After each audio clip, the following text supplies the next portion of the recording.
أعوذ بالله من الشيطان الرجيم بسم الله الرحمن الرحيم الحمد لله رب العالمين خالق الخلائق أجمعين والصلاة والسلام على سيد الأنبياء والمرسلين وعلى أهل بيته الطيبين الطاهرين وصحبه المنتجبين أما بعد فقد قال الله تعالى في القرآن الحكيم وهو أصدق القائلين أعوذ بالله من الشيطان الرجيم بسم الله الرحمن الرحيم والمؤمنون والمؤمنات بعضهم أولياء بعض يأمرون بالمعروف وينهون عن المنكر ويقيمون الصلاة ويؤتون الزكاة ويطيعون الله ورسوله أولئك سيرحمهم الله إن الله عزيز حكيم صدق الله العلي العظيم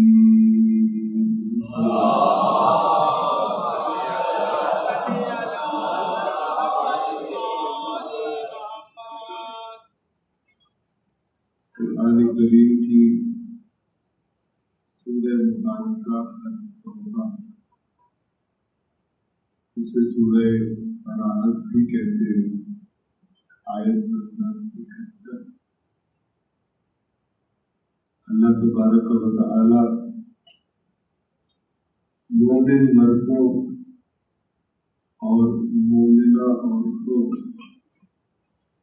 کے بارے میں ان کی صفات کے بارے میں ان کے اندر پائی جانے والی خصوصیات کے بارے میں اور ان کے آپس میں تعلق کے بارے میں ارشاد فرمایا والمؤمنون والمؤمنات بعضهم اولیاء بعض مومن مرد اور مومنہ عورتیں ایک دوسرے کے اولیاء ہیں ولی کی جمع ہے اولیاء یعنی اس ایمان کی خصوصیت میں مومنوں کے درمیان ایک ایسا قریبی تعلق پیدا کر دیا ہے جو ان کا کسی غیر مومن کے ساتھ نہیں ہوتا۔ یہ جو ولی کا لفظ ہے اس کا اصل معنی دو چیزوں کا یا دو افراد کا ایک دوسرے سے اس طرح قریب ہونا کہ کوئی تیسری چیز درمیان میں حائل نہ ہو، اسے ولی کہتے ہیں۔ اسی سے پھر دوست والا معنی ہے، اسی سے پھر حاکم اور سرپرست والا معنی ہے۔ جو حاکم ہو اسے ولی امر کہتے ہیں، اولی الامر کہتے ہیں۔ تو فرمایا والمؤمنون والمؤمنات بعضهم اولیاء بعض، مومن مرد اور مومن عورتیں ایک دوسرے کے اولیاء ہیں، ایک دوسرے کے خیر خواہ ہیں۔ جب انسان کسی کے بہت قریب ہوتا ہے نیچرلی اس کا خیر خواہ ہوتا ہے۔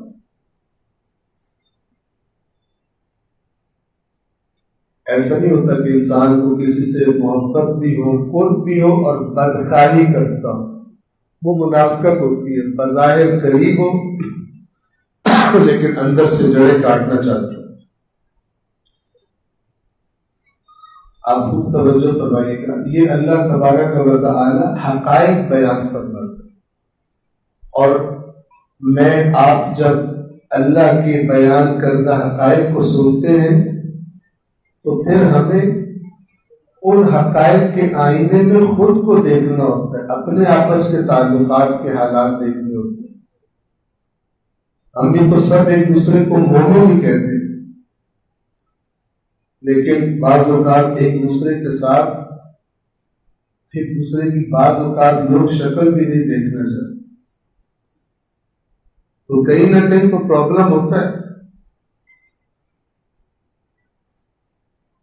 کیونکہ اللہ سے بڑھ کر حق بیان کرنے والا تو کوئی نہیں۔ اسی کا بلند ترین درجہ ہے جو اللہ کے رسول نے میرے مولا علی علیہ السلام کو عہدہ دیا جو کسی اور کو نہیں دیا، جو حقیقت میں امیر المؤمنین، مومنین کے بڑے ہیں اللہ کے رسول کے بعد۔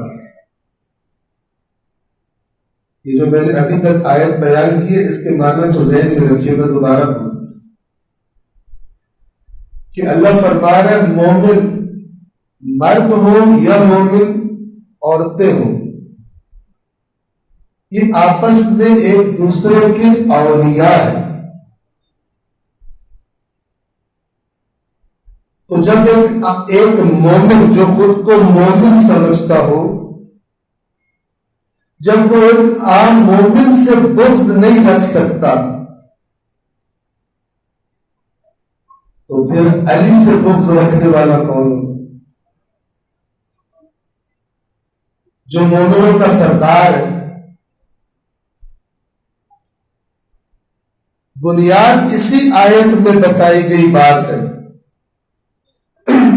جس کا ایک بہترین اور نقطہ کمال والی بات وہ ہے جو اللہ کے رسول نے علی علیہ السلام کے بارے میں فرمائی، جو مسلم ہے، کوئی اس کا انکار نہیں کر سکتا۔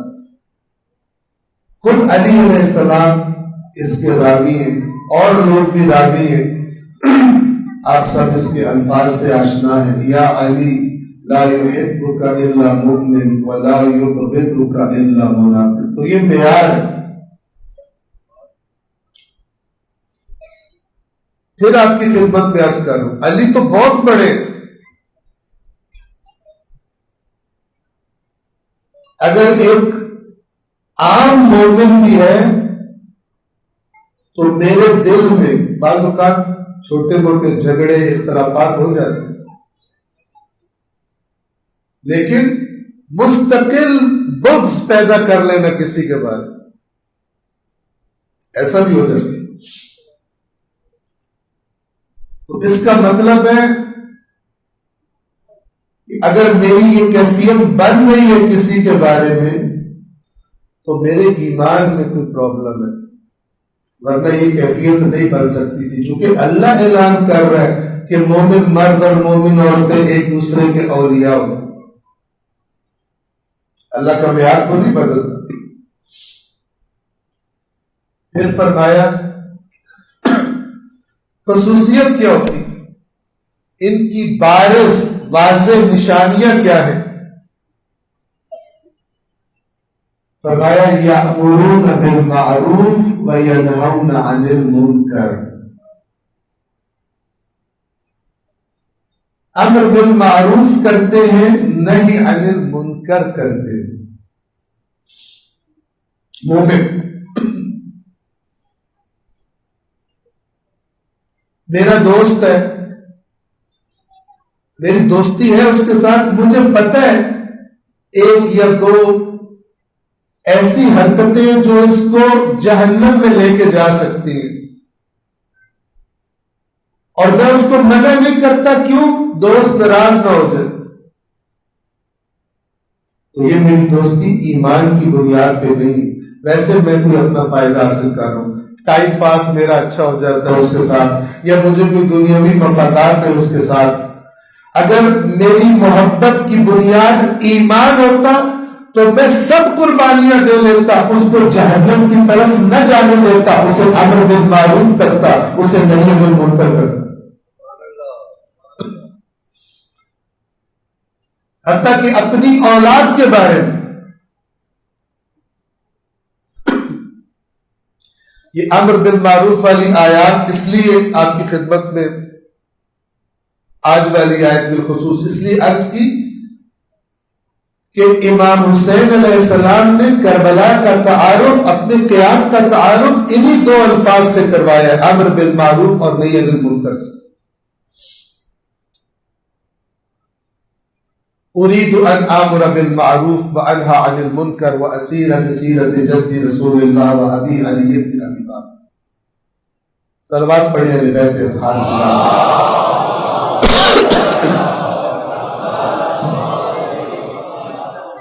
غور فرمائیے گا، یہ پیمانے آیات قرآن بالکل ایسے ہی ہے جیسے لیبارٹری میں انسان اپنا خون بھیجتا ہے چیک کرنے کے لیے کہ اس کے اندر مثلا میرا خون صحیح ہے یا خون صحیح نہیں، کسی چیز کی کمی تو نہیں ہے، کسی بیماری کے جراثیم تو نہیں ہے. تو آیات قرآن ٹاپ کی لیبارٹری ہے اپنے آپ کو چیک کرنے کے لیے. اور اس کے بعد فرابین اہل بیت اطہار.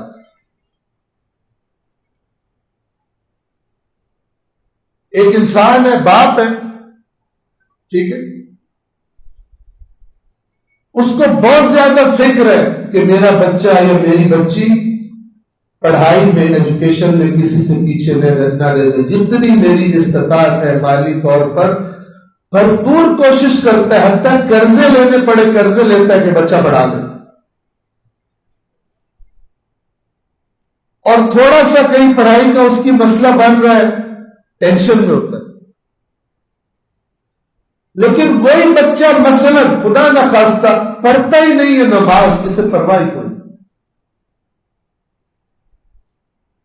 اگر واقعی ایمان ہے کہ ابدی زندگی ہے، وہاں ایک جنت ہے وہاں ایک جہنم ہے، اور نماز شرط ہے جنت میں داخلے کی، تو کیسے جو دنیا کی چند سالہ زندگی کے لیے اتنی ٹینشن لے رہا ہے اپنے بچے بچی کے لیے کہ یہ ٹاپ پہ جائے، کوئی کمی نہ رہ جائے اس کی ایجوکیشن میں، اسے پرواہ نہیں اپنے بچے کو جہنم میں جانے کی. کیسا ایمان ہے؟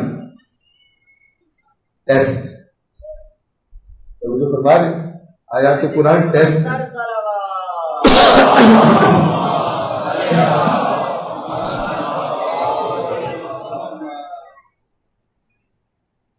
بہت بڑا ظلم ہے، کسی پر نہیں اپنے آپ پر، کہ ان آیات کو یا فرامین اہل بیت کو فقط ایک تقدس کی نگاہ سے دیکھنا کہ ہم تو گئے تھے سن کے ثواب لے. زندگیوں پر اثر ہو، اس کا مطلب ہے ایمان ہے کہ یہی سب سے بڑے سچے. یہ جو آیت قرآن کہہ رہی ہے یہی سب سے بڑی حقیقت ہے، مجھے ڈھالنا ہے اس کے مطابق.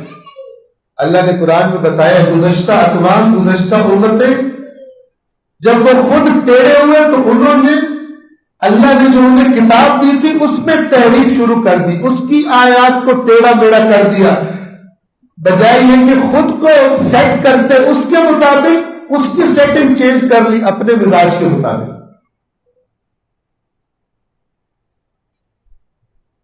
ابھی بہت سارے لوگ جو بعض اوقات منبر پر بیٹھتے ہیں، اب بات چیت ہوتی ہے تو جب مثلا یہ بات کہی جائے بڑوں کی طرف سے، بزرگان کی طرف سے کہ بھائی آپ نصیحت بھی کیا کریں، تعلیمات اہل بیت بھی بتائیں، وہ جواب دیتے ہیں لوگ نہیں سنتے. لوگ سنتے نہیں تو لوگ بلاتے بھی نہیں. توجہ فرما، یہ اللہ کے سامنے دلیل بن سکتی.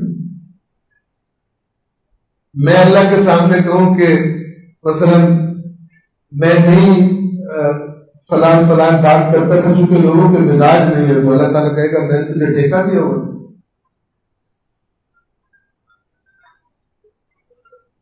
کہ جو لوگوں کا مزاج ہے تو بتا، جو لوگوں کا مزاج نہیں ہے تو نہ بتا. تو جتنے لوگ تیری وجہ سے خراب ہوئے سب کی بھگتے گا، وہ تو اپنی بھگتے گے، تو بھی بھگتے گا. یہ آیات قرآن کے مطابق. تو اب میں اور آپ اپنے آپ کو دیکھیں، مومن مرد اور مومنہ عورتیں ایک دوسرے کے اولیاء ہیں، یعنی قریبی ترین ہیں اپنے ایمان کی وجہ سے، کرتے کیا ہیں؟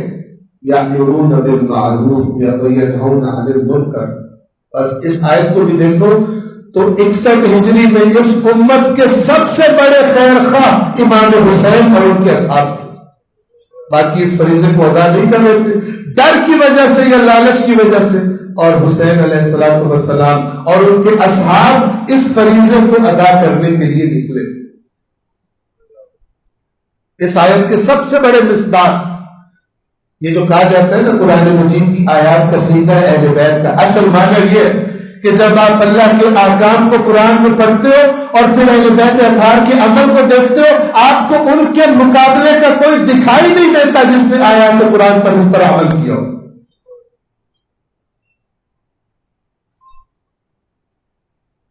اور یہ اسی بات کی تاکید ہے جو اللہ کے نبی نے فرمایا، میرے اہل، دوسروں کے بارے میں کسی کے بارے میں نہیں فرمایا، اپنی اطرت کے بارے میں فرمایا، یہ قرآن سے کبھی جدا نہیں ہو۔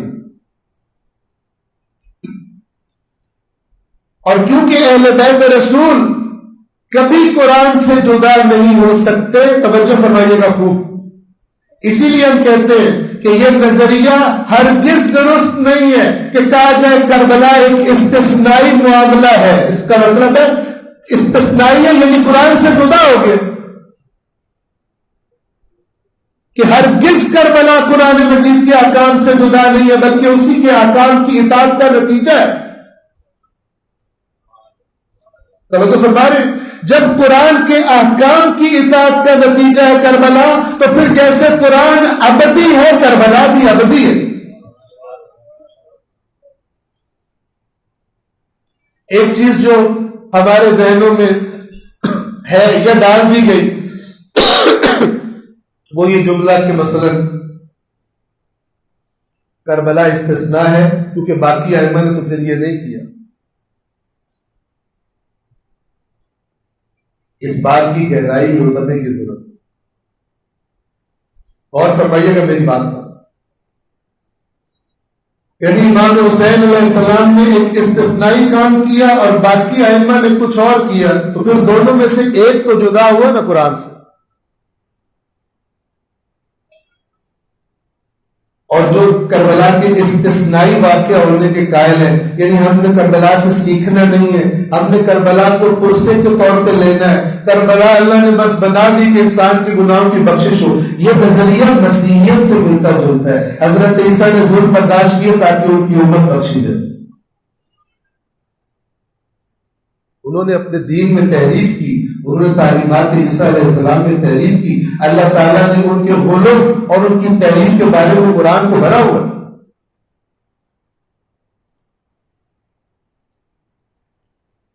اہل کتاب کے علماء کی یہ البتہ علماء سوء، دنیا پرست علماء، ان کی کیا خصوصیت بتائیے قرآن میں؟ یحرفون کلام اللہ، اللہ کے کلام میں تحریف کرتے۔ آپ الفاظ سنیے قرآن کے سورہ مبارکہ آل عمران میں اللہ تبارک و تعالیٰ فرماتا ہے، توجہ فرمائیے گا، وَإِنَّ مِنْهُمْ لَفَرِيقًا، اور یقیناً ان میں سے ایک گروہ، ایک فریق ایسا ہے، يَلْقُونَ أَلْسِنَتَهُمْ بِالْكِتَابِ، اللہ کی کتاب کے بارے میں اپنی زبانوں کو گھماتے ہیں۔ اب آپ سمجھیں اللہ کیا کہنا چاہ رہے ہیں، یعنی پبلک کو چکر دیتے۔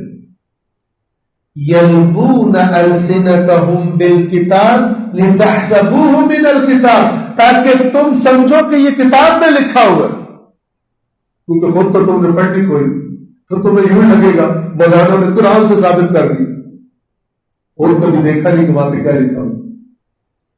لتحسبوه من الکتاب، اپنی زبانوں کو گھماتے تاکہ تم سمجھو یہ کتاب میں لکھا ہے، وما هو من الکتاب، جبکہ وہ کتاب میں نہیں ہے، وَيَقُولُونَ هُوَ مِنْ عِنْدِ اللَّهِ، اور کہتے ہیں یہ اللہ کی طرف سے آیا ہے، وما هو من عند اللہ، جبکہ اللہ کی طرف سے نہیں آیا، وَيَقُولُونَ عَلَى اللَّهِ الْكَذِبَ وَهُمْ يَعْلَمُونَ، اور یہ اللہ پر جھوٹ باندھتے اور انہیں پتہ بھی ہے انہوں نے پاس سے کھڑا ہے، اللہ کی آیات میں یہ بات نہیں۔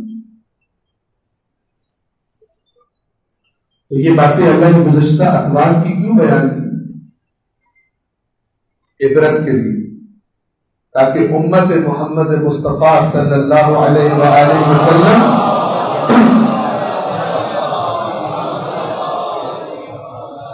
ان کے سامنے انحراف، پچھلی قوموں کے انحراف کے کیا کیا اسباب تھے، سارے ان کے سامنے ہو، وہ بھی اللہ کی سچی اور اوتھینٹک ترین کتاب میں، اسلام کے معتبر ترین متن، ٹیکسٹ یعنی قرآن کریم کی شکل میں ہر زمانے میں ان کے پاس ہو تاکہ وہ پرکھ سکے۔ لیکن ظاہر ہے کہ قرآن مجید کے ساتھ رویہ وہ نہیں رکھا گیا جو اس کتاب کا حق بنتا تھا، نہ اہل بیت کے ساتھ وہ رویہ رکھا گیا جو اللہ کے رسول نے بتایا تھا، نہ قرآن کے ساتھ وہ رویہ رکھا گیا جو اہل بیت، جو اللہ کے رسول نے اس کتاب کے بارے میں بتایا تھا۔ یأمرون بالمعروف وینہون عن المنکر، مومن مردوں اور مومن عورتوں کی خصوصیت یہ ہے کہ امر بالمعروف کرتے ہیں اور نہی عن المنکر کرتے ہیں، اور وَيُقِيمُونَ الصَّلَاةَ وَيُؤْتُونَ الزَّكَاةَ، اور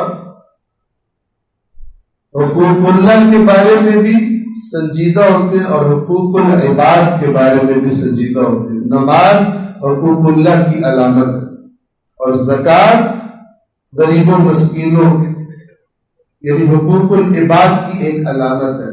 نماز قائم کرتے ہیں اور زکوٰۃ ادا کرتے ہیں، یعنی اپنے مالی واجبات اس کے وہ پابند ہیں، یہ قیامت تک نہیں بدل سکتا۔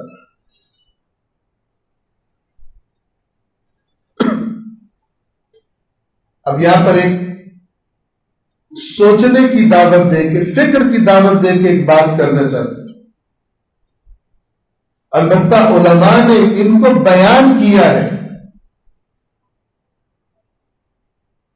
اب یہ آیت آپ سن رہے ہیں، مومن مرد مومنہ عورتیں ایک دوسرے کے اولیاء ہیں، امر بالمعروف کرتے ہیں، نہی عن المنکر کرتے ہیں، وَيُقِيمُونَ الصَّلَاةَ نماز قائم کرتے ہیں، وَيُؤْتُونَ الزَّكَاةَ زکوٰۃ ادا کرتے ہیں، وَيُطِيعُونَ اللَّهَ وَرَسُولَهُ اور بطور کلی اللہ اور رسول کے فرما بردار ہیں، اللہ اور اس کے رسول کی اطاعت کرتے ہیں۔ اولئک سیرحمہم اللہ، یہی لوگ ہیں جن پہ عنقریب اللہ رحم کرے گا۔ ان اللہ عزیز حکیم، اللہ بڑا غالب آنے والا، حکمتوں والا۔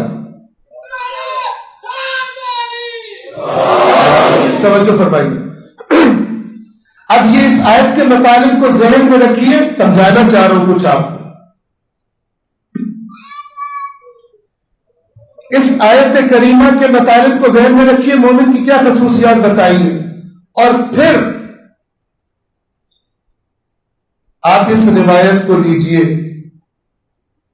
کہ مثلا اگر غم امام حسین میں کسی شخص کی آنکھ سے اتنا آنسو نکلے کہ مثلا مچھر کے پر اس سے گیلے ہو جائے تو اس پر جنت واجب ہو جاتی۔ ان دونوں کو کمبائن کیسے کریں گے، اکٹھا کیسے کریں گے، کیا میننگ کریں گے؟ ہم کہتے ہیں آیت قرآن بھی برحق اور ہم کہتے ہیں روایت بھی صحیح ہو، تو ظاہر میں کیا لگ رہا ہے؟ جس طرح یہ روایات بیان کی جاتی ہے بالعموم، تو ایک طبقہ ایسا پیدا ہو گیا جو سمجھتے ہیں کہ یہ ہمیں گویا شریعت سے چھٹی مل گئی، یعنی ایک شریعت ہے وہ جو قرآن میں بیان ہوئی، اور ایک اس کے پیرلل دوسرا راستہ ہے اور وہ امام حسین علیہ السلام سے منسوب ہے۔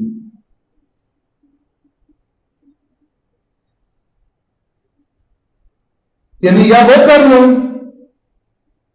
یعنی تم امر بالمعروف نہیں کرنا، مثلا وہ قرآن کہہ رہا ہے نہیں عن المنکر، یہ تم نہیں کرتے ہو، نماز قائم نہیں کرتے ہو، زکوٰۃ ادا نہیں کرتے ہو، واجبات مالی ادا نہیں کرتے ہو، اللہ رسول کی فرما برداری بھی نہیں کرتے ہو، لیکن تم روتے ہو۔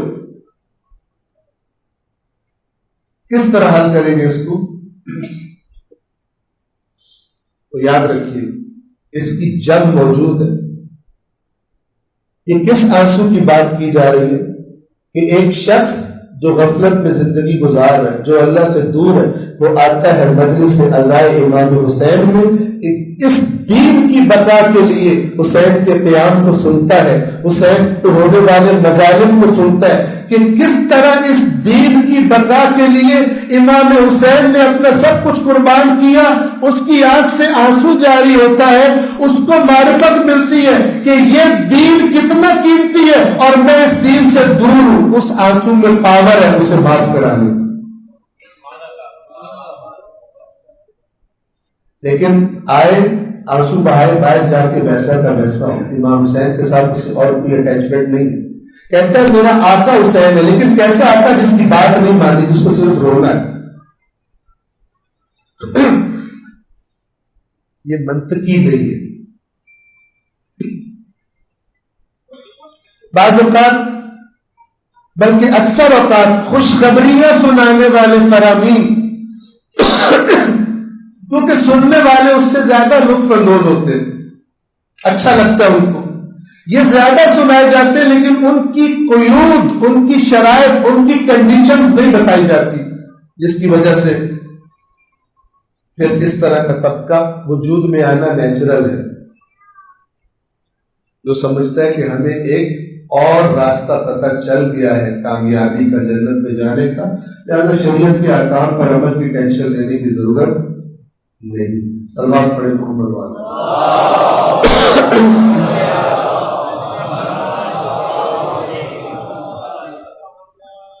عرض کر رہا تھا یہ امر بالمعروف اور نہی عن المنکر اس فریضے کی ادائیگی کے لیے نکلے تھے امام حسین علیہ الصلوۃ والسلام۔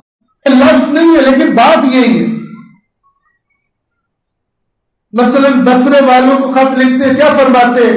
وَأَنَا أَدْعُوكُمْ إِلَىٰ كِتَابِ اللَّهِ إِلَى الْكِتَابِ وَالسُّنَّةِ، میں تمہیں دعوت دے رہا ہوں اللہ کی کتاب کی طرف اور اللہ کے رسول کی سنت کی طرف۔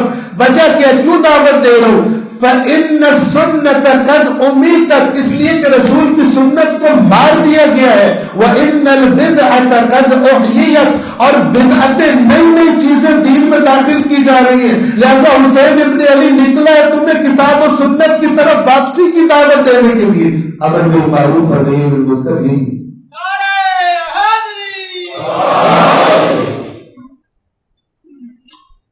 تو یاد رکھیے حقیقت عزادار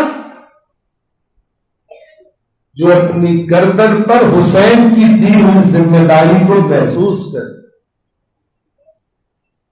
حقیقت عزادار یہ نہیں ہے کہ ذمہ داری نہ قبول کرے، اتنی ذمہ داری ہے اس کی جتنی دیر یہاں پہ اکٹھے ہو یا مراسم ادا کرنے، باہر حسین کو ساتھ اپنے نہ لے کے جائے، اپنی عملی زندگی میں، اپنے معاملات میں حسین کی پرواہ نہ کرے، حسین راضی ہیں، حسین ناراض ہیں، اس کی پرواہ نہ کرے۔ یہ حقیقت میں عرض کیا کرتا ہوں مومنین کی خدمت میں، عزادار مومن کے اوپر والے درجے کا نام۔ مومن جو مثلا ایمان رکھتا ہے، عام مومن، عزادار یعنی محافظ دین، کیونکہ وہ حسین کی تحریک کی یاد مناتا ہے، اسے برپا کرتا ہے، اس کے لیے کوشش کرتا ہے، وہ فرش عذاب بچھاتا ہے، وہ باہر سڑک پہ نکلتا ہے امام حسین کی طرف دعوت دینے کے لیے لوگوں کو، وہ احتجاج کرتا ہے، وہ ماتم کرتا ہے مثال کے طور پہ، تاکہ دنیا کی توجہ، یہ لیول بہت اونچا ہے۔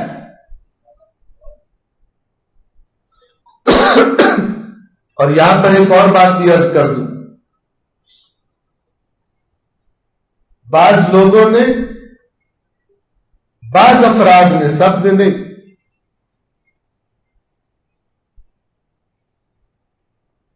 جو کام کرنے کا دل نہ کرے کہتے تقیے کا زمانہ، تقیہ کرنے کا زمانہ۔ آپ مجھے ایمانداری سے بتائیے یہ جو 10 محرم کا جلوس نکلے گا یہ تقیہ بتائیں؟ ہر سال جو جلوس نکلتا ہے اسے تقیہ کہتے ہیں۔ ہم تو پوری دنیا کو کہہ رہے، بات سنو من، پوری دنیا کو کہہ رہے ہیں آؤ امام حسین کی شخصیت کی طرف ہم تمہیں دعوت دے رہے ہیں، حسین نواسہ رسول، اور تو اور یہ موجودہ جنگ کی برکت سے امریکن ٹی وی شوز پر بھی امام حسین کا نام لیا جا رہا ہے۔ آپ نے سنا؟ میں نے خود سنا۔ ایک بڑا مشہور ان کا ٹی وی اینکر ہے، وہ اپنے میزبان سے بات کر رہے ہیں ایران امریکہ اسرائیل جنگ کے بارے میں، تو امریکہ اپنے اہداف حاصل نہیں کر پایا، تو کیلکولیشنز جو ہیں وہ صحیح نہیں تھی، تو حساب کتاب انفارمیشن انٹیلیجنس صحیح نہیں تھی، یہ ہو گیا، اہداف اچیو نہیں ہو پائے۔ تو آگے سے وہ بندہ پتہ ہے اس کا میزبان کیا جواب دیتا ہے؟ اس کو کہتا ہے امریکنز نے ایرانیوں کے بارے میں ایک بہت ہی بنیادی بات کو اگنور کر، اور وہ بات یہ ہے کہ یہ ایرانی جو ہے اپنے پروفٹ محمد کے گرینڈ سن حسین کو بہت زیادہ مانتے ہیں۔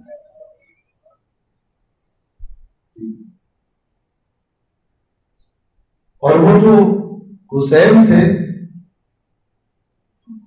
انہوں نے اپنی بات پر کمپرومائز نہیں کیا تھا اور مرنا قبول کر لیا تھا، اپنے ساتھیوں کے ساتھ، اپنے بچوں کے ساتھ، جو کچھ ہو سکتا تھا انہوں نے سب قبول کر لیا تھا، لیکن شکست تسلیم نہیں کی تھی، سر نہیں جھکایا تھا، اپنے الفاظ میں کہہ رہا ہوں۔ تو یہ جو ایرانی قوم ہے یہ حسین کو بہت زیادہ امپورٹنس دیتے ہیں۔ امریکیوں نے اپنے حساب کتاب میں میزائل شزائل اور وہ تو سارے کیلکولیٹ کیے جتنا کر سکتے تھے، یہ والی بات کیلکولیٹ کی، چونکہ واقعی ان کو سمجھ نہیں آ رہا تھا، سارے مر کے دن بھی لڑی جا رہے،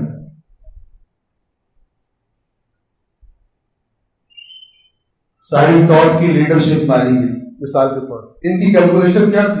آیت اللہ خامنئی شہید ہوں گے، ادھر سے بندے نکلیں گے، ادھر سے رجیم کو اٹھا کے باہر پھینکیں گے اور اب شاہ کے بیٹے کو لا کے وہاں پہ بٹھا دیں گے اور بس کام کر، کچھ بھی نہیں ہوا۔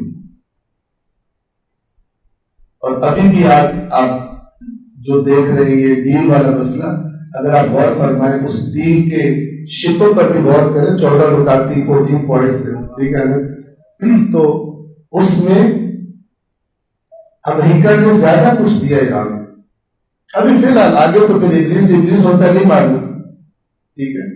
اور آپ دیکھ رہے ہیں کہ امریکیوں کو زیادہ جلدی ہے ڈیل کرنے کی بنسبت ایرانیوں کی، حالانکہ ایرانیوں کا بہت نقصان، دنیاوی نقصان، لیکن یہاں پہ آپ کی خدمت میں میرے جیسا ذہن جو مثلا جس کی کیلکولیشنز میں زیادہ بڑی یہ دنیا ہوتی ہے، دنیا کا فائدہ، دنیا کے نقصان، یہ غالب ہوتے ہیں جب ہم فیصلے کرنے لگتے ہیں، لیکن جو اللہ کے بندے ہوتے ہیں واقعی ان کے دماغوں کی کیلکولیشن میں دنیا بڑی نہیں ہوتی، بہت چھوٹی ہوتی،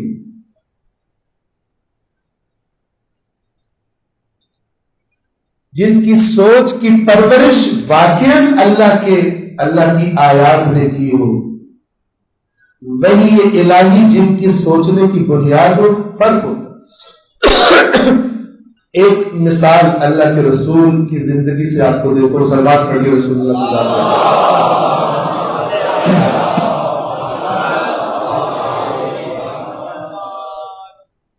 روایت ہے کہ اللہ کے نبی تشریف لائے، گھر والوں کو ایک جانور کا جسے ذبح کیا گیا تھا گوشت دیا اور کہا غریبوں میں بانٹ، اور فرمائیے غریبوں میں بانٹ۔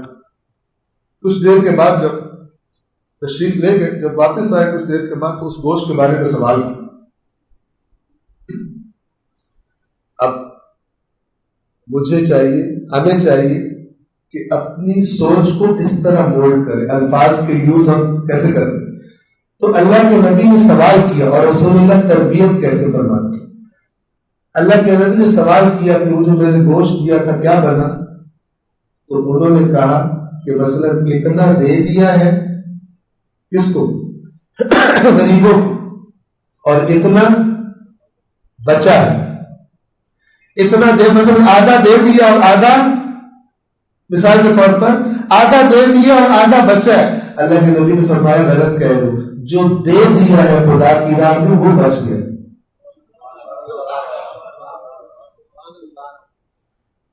جو دیا ہے اللہ کی راہ میں وہ بچا ہے، یہ جو تم نے رکھ لیا ہے اس کا پتہ نہیں ہے کیسے حساب دینا۔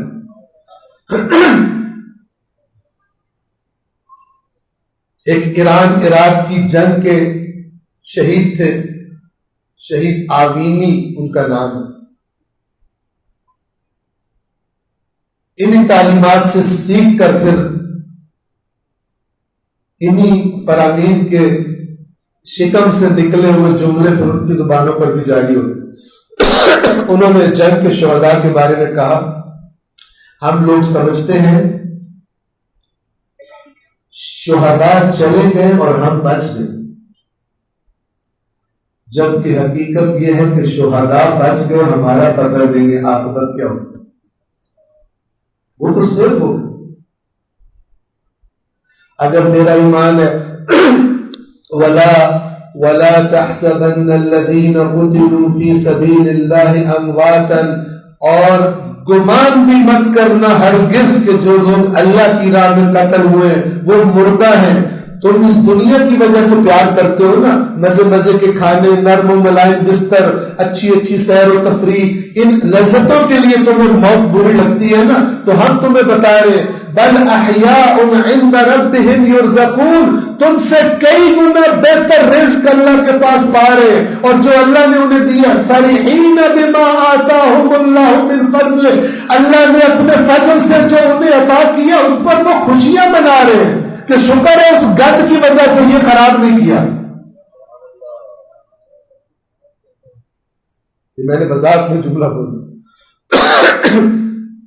شکر ہے اس 2 نمبر عارضی کے لیے ہم نے یہ انعام اللہ کا ضائع نہیں کر دیا، وہ تو جشن منا رہے۔ وَيَسْتَبْشِرُونَ بِالَّذِينَ لَمْ يَلْحَقُوا بِهِمْ مِنْ خَلْفِهِمْ، اور وہ خوشخبریاں سنا رہے ہیں ان کو جو اسی راستے پہ چل رہے ہیں لیکن ابھی تک شہادت ملی نہیں ان کو، ان کے لیے خوشخبریاں دے رہے ہیں، اللہ خوف علیہم ولا هم يحزنون، یہاں تو نہ کوئی خوف ہے نہ کوئی غم۔ یستبشرون بنعمت من اللہ، اللہ کی نعمتوں کی خوشخبریاں سنا رہے ہیں، وفضل، اور فضل، فضل کہتے ہیں زیادہ، اضافی، بہت زیادہ دے دیا اللہ نے، یہ خوشخبریاں دے رہے ہیں۔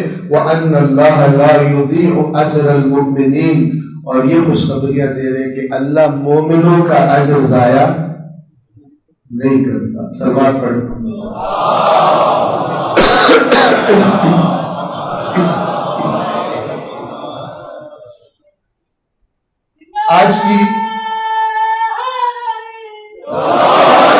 آج کی اپنی عرائض کو یہاں تک بیان کر کے رکتا ہوں، اور آج کے ذکر مصائب کی طرف چلوں گا، لیکن اپنے آقا و مولا امام حسین علیہ الصلوۃ والسلام کے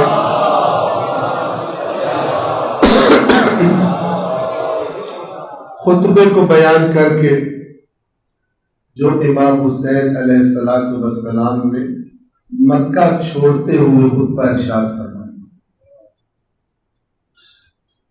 آپ الفاظ پہ غور کیجیے، اور اللہ کی راہ میں شہادت کے لیے امام کے احساسات اور جذبات اور رسول اللہ اور اپنے والدین، اپنے اجداد سے جلد ملاقات کے شوق کا اندازہ لگائیں۔ یہ حقائق جب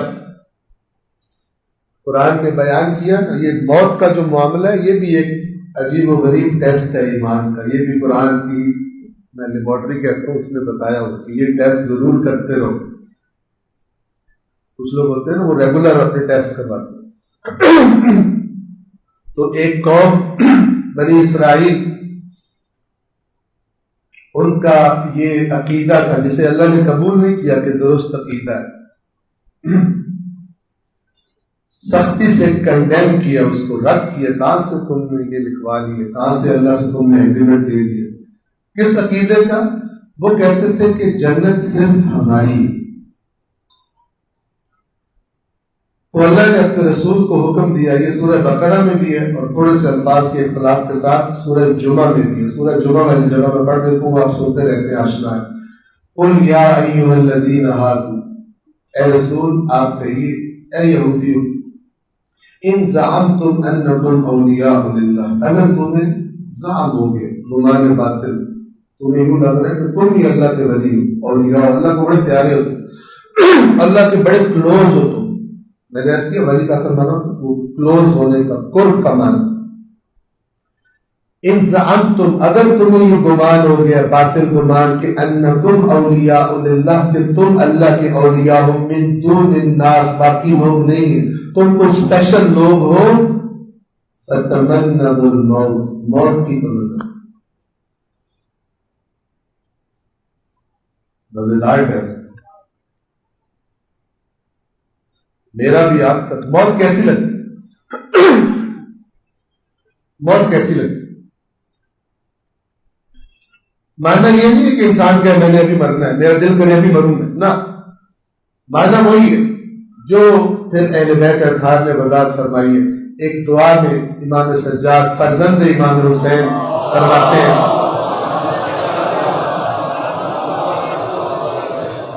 کیا فرماتے ہیں؟ اے پروردگار،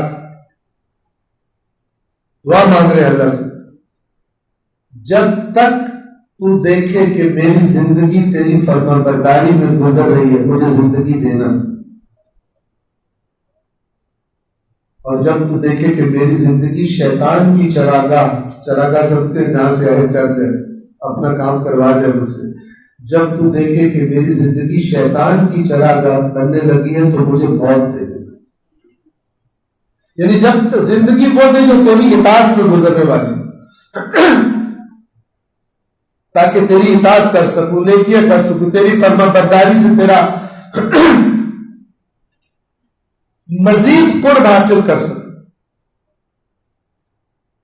آپ فرامین اہل بیت پڑھیں، اپنے شیعوں سے کتاب کر کے فرماتے ہیں دھوکے میں مت آنا، ما نتقرب الی اللہ الا بالطاعہ، ہم اللہ کا قرب حاصل نہیں کرتے سوائے اس کی اطاعت، ہم اس کی اطاعت کرتے ہیں، اللہ ہمیں اپنا مزید قرب عطا کرتا ہے۔ اگرچہ ہمارا اعتقاد ہے ان سے زیادہ قریب کوئی نہیں، لیکن پھر بھی اللہ کے پاس درجات کی انتہا کوئی نہیں، ہم اللہ کی اطاعت کرتے ہیں تاکہ اللہ کے اور قریب ہو جائے۔ تم دھوکہ نہ کھانا ہمارے نام کہ تمہیں ایسی بات کر دی جائے کہ تم اللہ کی اطاعت کے معاملے میں سست پڑ گئے، ہم بھی اللہ کی اطاعت ہی سے اللہ کا قرب حاصل کرتے۔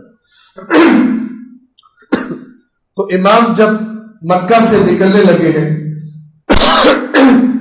تو یہ خطبہ ارشاد فرمایا، اردو ترجمہ آپ کی خدمت میں عرض کر رہا ہوں، عربی متن بھی اس کا اب موجود ہے۔ تمام حمد اللہ کے لیے، ہوتا وہی ہے جو اللہ چاہتا، وہی ہوتا ہے جو اللہ چاہتا ہے، اللہ کے سوا کسی کے پاس طاقت نہیں۔ درود و سلام اللہ کے رسول صلی اللہ علیہ وآلہ وسلم کا۔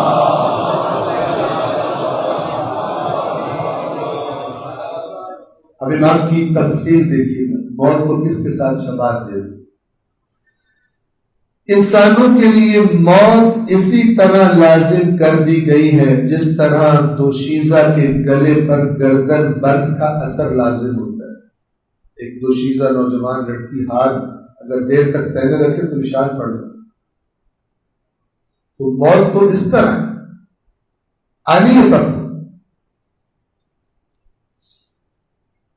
پھر فرماتے ہیں مجھے اپنے اسلاف یعنی گزشتگان، میرے بزرگ اور اجداد سے ملاقات کا اتنا ہی شوق ہے جتنا شوق یعقوب کو یوسف سے ملاقات تھا۔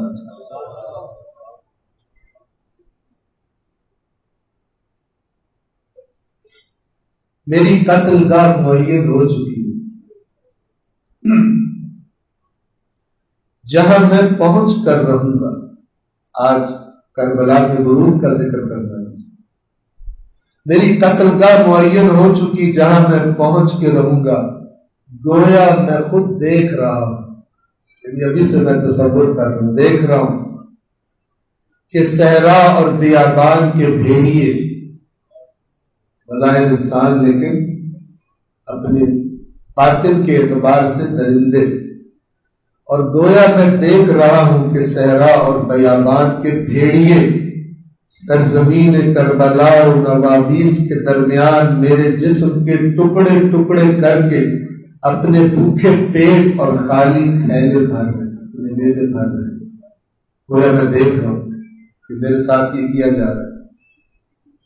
خدا کے لکھے سے فرار ممکن نہیں۔ جس بات سے اللہ راضی ہوتا ہے ہم اہل بیت بھی اسی بات سے راضی ہیں، رضاً بقضائہ و تسلیما لامرہ۔ جس بات سے اللہ راضی ہوتا ہے ہم اہل بیت بھی اسی بات سے راضی ہوتے ہیں، ہم اس کے امتحان اور آزمائش پر صبر کریں اور وہ ہمیں صابروں کا اجر عطا فرمائے گا۔ رسول اللہ اور ان کے جگر گوشوں کے درمیان جدائی ممکن نہیں ہے۔ یعنی اگر تمہیں یہ پروپیگنڈا کریں کہ آپ کسی اور راستے پہ چل پڑے اور رسول پاک کا راستہ کوئی اور تھا، جیسے آج بھی کئی لوگ کہتے ہیں رسول اللہ اور ان کے جگر گوشوں کے درمیان جدائی ممکن نہیں ہے، اس دھوکے میں مت آنا، بلکہ بہشت بری میں ہم سب اکٹھے کیے جائیں گے، جنہیں دیکھ کر رسول اللہ کی آنکھیں ٹھنڈی ہوں گی اور رسول اللہ ان سے کیے ہوئے وعدے کو پورا کریں گے۔ جان لو کہ تم میں سے جو بھی ہماری راہ میں خون نچھاور کرنا چاہتا ہو اور جو بھی اللہ سے ملاقات کے لیے تیار ہو وہ ہمارے ساتھ چلے۔ میں انشاءاللہ کل صبح روانہ ہو جاؤں گا۔ نکلے امام حسین سرزمین مکہ کو چھوڑ کر اور عراق کی سرزمین کا ارادہ کر لیا حسین نے۔ کئی منزلیں آئی ہیں راستے میں، امام حسین نے جہاں قیام کیا کئی لوگوں سے ملاقات کی، کہیں جناب مسلم کی شہادت کی خبر ملی، کہیں کوفہ والوں کی بے وفائیوں کی خبریں ملی، لیکن حسین مصمم ہے کربلا جانے کے لیے۔ گویا میں دیکھ رہا ہوں کربلا اور نواویس کے درمیان صحرا و بیابان کے بھیڑیے مجھے قتل کر رہے ہیں۔ راستے میں امام حسین علیہ السلام کی کئی ملاقاتیں ہوئی۔ ایک خوش نصیب کا ذکر کروں کربلا میں درود کے ذکر سے پہلے، اور ایک بد نصیب کا اپنی اور آپ کی عبرت کے لیے۔ وہ تو 61 ہجری تھی، یاد رکھیے اہل معرفت کے لیے محرم الحرام بھی ہر سال ایسا ہی ہونا چاہیے کہ حسین چل پڑے ہیں کربلا کی طرف اور دعوت دیتے جا رہے ہیں کہ اس دنیا کی خاطر اپنے خالق کو ناراض نہ کرنا۔ اللہ تبارک و تعالی غم حسین کے صدقے ہمارے دلوں کو پاک و پاکیزہ فرما دے، ہمارے دلوں کو منقلب فرما دے۔ ایک خوش نصیب جس سے امام حسین کی ملاقات ہوئی ہے اس کا نام ہے زہیر ابن قین۔ ایک مقام پر امام حسین قیام پذیر ہے، پتہ چلا زہیر ابن قین بھی اسی جگہ پر ٹھہرے ہوئے ہیں۔ کسی شخص کو بھیجا حسین نے پیغام دے کر، زہیر سے کہو حسین ابن علی تم سے ملاقات کرنا چاہتے ہیں، رسول اللہ کی بیٹی کا بیٹا تم سے ملنے کا خواہش مند ہے۔ کس قدر خوش نصیب ہے زہیر، یہ جاتا ہے پیغام لے کر۔ زہیر اپنے ساتھیوں کے ساتھ بیٹھ کر کھانا کھا رہے ہیں، یہ شخص پیغام دیتا ہے، توجہ کیجیے گا، پیغام دیتا ہے کہ آپ میں سے زہیر کون ہے؟ میں ہوں زہیر، آپ کو حسین ابن علی نے بلایا ہے۔ پہلا جملہ جو نکلا نا زہیر کے منہ سے وہ ذرا عجیب سا جملہ تھا، گویا کہ اندر کی اچھائی کو کوئی چیز ڈھانپ چکی تھی، جو ایک اچھی بیوی نے اس خرابی کو دور کر دیا۔ پہلا جملہ زہیر کے منہ سے نکلا، مجھے حسین سے کیا کہا، مجھے کیوں بلایا ہے حسین؟ زہیر کی بیوی زوجہ یہ بات سن رہی ہے، طرف تک کہتی ہے زہیر رسول اللہ کی بیٹی کا بیٹا تجھے بلائے اور تو نہ جائے۔ بیوی کا تذکر اثر کر گیا، زہیر اپنی تقدیر بدلنے کے لیے حسین ابن علی کے خیمے کی طرف چل پڑا۔ پروردگار ہماری تقدیروں کو بھی بدل دے۔ روایات نے لکھا زہیر کو امام حسین نے اکیلے اپنے ساتھ خیمے میں بٹھایا، کیا گفتگو ہوئی خدا بہتر جانے، زہیر اور امام حسین کو معلوم، لیکن روایات نے لکھا جب حسین کے خیمے سے زہیر باہر نکلے چہرہ خوشی سے چمک رہا تھا، سیدھے اپنے ساتھیوں کے پاس آئے اور کہا تمہیں آزاد کرتا ہوں، جہاں جانا چاہتے ہو جاؤ، میری منزل اس کے بعد وہی ہے جو زہرا کے لال کی منزل ہے۔ زہیر نے اپنا راستہ بدل لیا، حسین کے ساتھ چل پڑے، لیکن اسی سفر میں ایک بد نصیب ایسا بھی ہے، کئی بد نصیب ہیں۔ ایک اس حسین علیہ السلام سے ملتا ہے، حسین اسے بھی دعوت دیتے ہیں، کہتے ہیں آؤ میرے ساتھ عراق کی طرف۔ یہ شخص جواب دیتا ہے مجھے بہت سارے کام ہیں، مصروفیات ہیں، آپ میرا گھوڑا لے لیجئے، میری تلوار لے لیجئے، لیکن میں آپ کے ساتھ نہیں آ سکتا۔ حسین کہتے ہیں تیرا گھوڑا اور تلوار کی مجھے ضرورت نہیں، شاید کہہ رہے تھے اللہ نے مجھے تیری ہدایت کے لیے بھیجا ہے، تیرے گھوڑے اور تلوار کی ہدایت کے لیے نہیں بھیجا۔ بس عزادارو منزلوں پر منزلیں طے ہوتی رہی، پھر وہ لمحہ بھی آیا کہ جب قافلہ چل رہا تھا اچانک حسین کا راہوار رک گیا، آگے بڑھنے سے انکار کر دیا۔ امام حسین نے کوشش کی، بعض لوگ بتاتے ہیں کچھ سواریاں بھی بدلی، لیکن جس پر حسین سوار ہوتے وہ آگے نہیں چلتا۔ جب دیکھا سواری آگے نہیں چلتی، حسین علیہ السلام نے وہی کسی فرد سے پوچھا اس سرزمین کا نام کیا ہے؟ تلاش کر رہے ہیں حسین، میری قتل گاہ معین ہو چکی ہے، وہیں پہنچ گیا ہوں نا۔ سوال کیا اس سرزمین کا نام کیا ہے؟ کسی نے جواب دیا مولا اس سرزمین کو غازریہ کہتے ہیں۔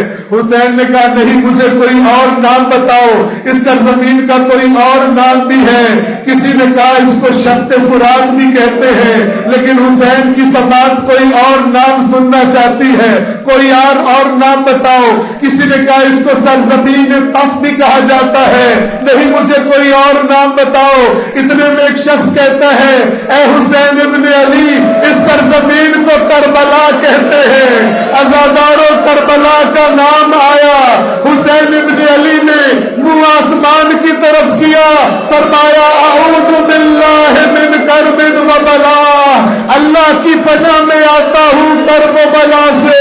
اپنے ساتھیوں کی طرف رخ کیا، فرمایا یہیں پر سواریوں سے اتر آؤ، ہاں ہونا محط رحالنا، یہی ہماری سواریاں اتریں گی، یہی ہمارے خیمے لگیں گے، اور پھر اسی سرزمین پر ہمیں قتل کیا جائے گا، ہمارے بچوں کو ذبح کیا جائے گا، رسول اللہ کی بیٹیاں اسی سرزمین پر قیدی بنائی جائیں گی، اسی سرزمین پر ہماری قبریں بنے گی۔ خیمے لگنے شروع ہوئے، سوار سواریوں سے اترنے لگے۔ ان سواروں میں سے ایک ہستی بڑی شان والی ہے، اس کا نام ہے زینب بنت علی۔ یہ بی بی جب کہیں سوار ہونے لگتی ہے، کسی سواری سے اترنے لگتی ہے، بنو ہاشم کے جوان سبقت لیتے ہیں کہ آئیے بی بی ہمارے زانوں پر قدم رکھ کر زمین پر اتریے۔ شہزادے آگے بڑھے، بڑی شان سے علی کی بیٹی سرزمین کربلا پر اتری، لیکن چند دن گزرے یہ سارے شہزادے شہید ہو گئے۔ 11ویں کا سورج طلوع ہوا، اسیروں کو سوار کرنے کا وقت آیا۔ دو بیویوں نے، بی بی زینب بی بی ام کلثوم، سب اسیروں کو سوار کرایا، تنہا رہ گئی۔ بی بی زینب نے بی بی ام کلثوم کو بھی سوار کرا دیا۔ اب وہ بی بی زینب جو کبھی نانا کی قبر کی زیارت کے لیے بھی جاتی تھی، تو روایات بتا آتی ہے امیر المومنین آگے ہوتے تھے، حسن و حسین دائیں بائیں ہوتے تھے، جب قبر قریب آتی تھی مولا فرماتے تھے چراغ بجھا دو، مجھے گوارا نہیں کسی کی نگاہ زینب پر پڑے۔ وہ بی بی زینب میدان کربلا میں، وہ شریکت الحسین میدان کربلا میں تنہا کھڑی ہے، ایک دفعہ اپنے بھائی کی لاش کو دیکھا، ایک دفعہ فرات کے کنارے کی طرف دیکھا، عباس ذرا آ کر دیکھو آپ کی بہن پر کیسا وقت آیا ہے۔ بہن پکارتی ہے، نہ حسین جواب دیتے ہیں نہ عباس زینب کو جواب دیتے ہیں۔ اللہ